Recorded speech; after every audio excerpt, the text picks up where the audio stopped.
Okay, so today we're going deep on something pretty interesting. Those PVC and copper pipe pyramids. Oh, yeah. Yeah, the ones that people are building Mm-hmm. in all different sizes. Yeah. So the big question is, do they really have some sort of like special energy field around them? Right. So I think our mission here is to kind of like figure out, what the actual science says Right. versus what people are saying. Totally. And you've sent us a ton of information. Yeah, a lot of stuff. From like actual scientific definitions to reviews from people who built these pyramids. Oh, yeah. And like visualizations and ways they try to measure this energy, Mm-hmm. and even some actual scientific studies. Yeah, we got a lot to cover. Yeah, so we got to pull out the most important stuff and give a clear picture of, what's real and what's maybe just belief Right. when it comes to this whole pyramid energy thing. Exactly. So let's delve into that. Yeah. So from like a pure physics standpoint, when we talk about energy fields, we're talking about forces that we can actually measure. Right. Like forces acting on things like electric charges or magnetic materials. Mm-hmm. And these fields, like electric fields, magnetic fields, gravitational fields, Yeah. they all follow very specific laws, Right. But then we get into this idea of pyramid energy or Yeah. pyramidology. Right. Right. And that's where things get a little murky. Yeah, a little less scientific. Yeah, because of those claims about like preserving food or sharpening razors with pyramids. Yeah, those are pretty out there. Those haven't really held up under like rigorous scientific testing. Yeah, for sure. But, we got all this feedback from people who actually build and use these things. Oh, yeah. So what are they saying about it? What are their experiences? Yeah, it's interesting. A lot of people on Etsy, for example, Mhm. they talk about feeling this good energy Right. from especially the larger PVC pyramids. The big ones. Yeah, and some even say they prefer them Really? to like the more expensive options out there. Interesting. So it's not just about the materials. Right? It seems like the size might matter to some people, and, it really highlights how subjective this whole thing is. Okay. It's about personal experience, and you can't discount the possibility of, like, the placebo effect. Oh, yeah. Expectations can play a huge role. Exactly. And then on Amazon, you see these PVC pyramids being marketed for things like reducing stress and improving meditation. Interesting. And there's this whole DIY trend, too. Yeah, I saw those kits online. Yeah, with kits designed to help people build pyramids with the exact angles of the Great Pyramid. Wow, so they're really serious about it. Yeah, they're really invested in this idea, Yeah, totally. So what about the copper pyramids? Ah, the copper ones. Yeah, what's the deal with those? Well, with the copper pyramids, the marketing tends to focus on copper's conductivity. Okay. How well it conducts electricity. Right. And they say that somehow enhances the flow of energy, especially for medication. Okay. And the reviews, you see a lot of people talking about this great energy Mm-hmm. and feeling very satisfied with their copper pyramids, Okay. especially for meditation and charging crystals. Yeah, so there are some specific uses they're targeting. Right. And you even see some people claiming that their meditation is like way more effective. Really? Like, how much more effective are we talking? Some even say like 3 times more effective. Wow, that's a lot.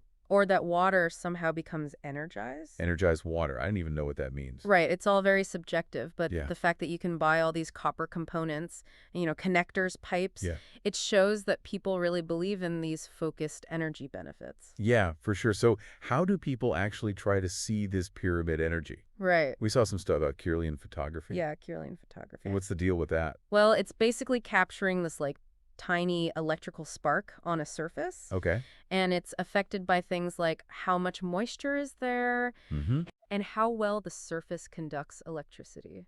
So it's not really showing like a mystical aura or something. Well, some people believe it shows the aura of a pyramid. Okay. But scientifically, it's just this surface electrical phenomenon. Got it. Not some mysterious energy field. Okay, that makes sense. And what about those aura cameras? Oh, yeah, the ones that give you the colorful printouts? Yeah, yeah. Those are usually measuring things like how well your skin conducts electricity Mm-hmm. and your temperature. Okay. And then they turn that data into colors. Right. But the companies that make them often say Okay. that it's not actually showing you an external energy field directly. Right. So it's more of an interpretation of your body's responses. Yeah. And those apps you see for the phone are generally just for fun. Got it. So they're not really scientific tools. Not really. Okay, so let's talk about actually measuring this pyramid energy. Okay. Can we use scientific instruments to detect it? So there are these things called magnetometers, Oh. which are super sensitive to magnetic fields.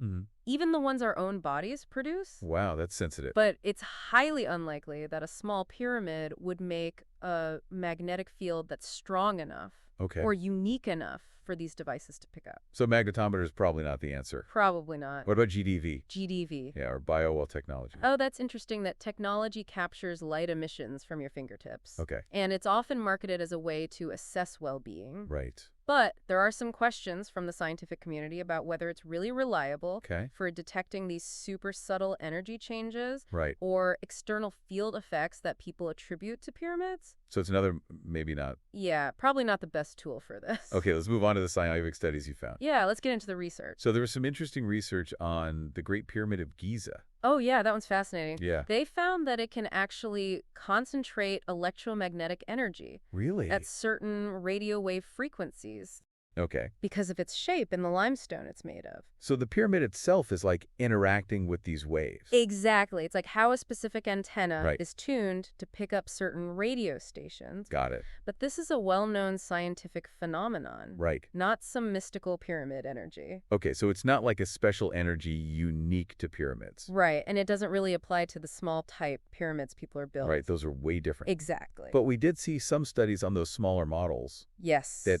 hinted at some biological effects, right? Yeah, there are some studies suggesting potential effects. Okay, like what kind of effects? Things like reduced stress in rats, Okay. and some in vitro work showing effects on how cells function Hmm. with copper pyramids. Interesting, but these were all done on animals or cells in a lab. Right. It's important to remember that these are often early studies, Yeah. and whether they apply to humans and their experiences with these small pyramids is still a big question mark. So we need more research, basically. We need much more rigorous research and replication, to be sure. Right, makes sense.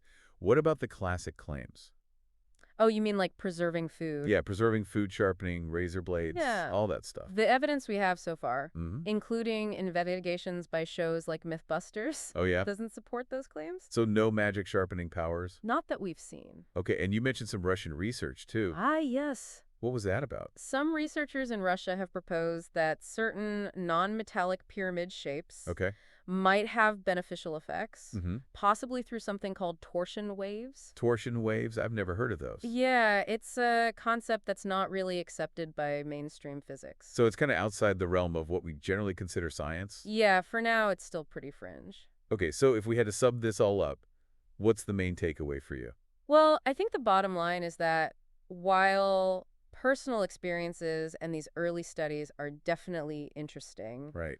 and they raise some intriguing questions for future research, Yeah. the really solid scientific evidence we have right now Mm-hmm. doesn't really back up the idea of a unique, measurable pyramid energy field Okay. coming from these PBC or copper pyramids Right. beyond what we already know about physics. So maybe there's something to these experiences, but we can't really explain it with science yet. That's where we're at right now. Okay, so here's something to think about. Yeah. With all these people saying they feel energy and benefits, Mm-hmm.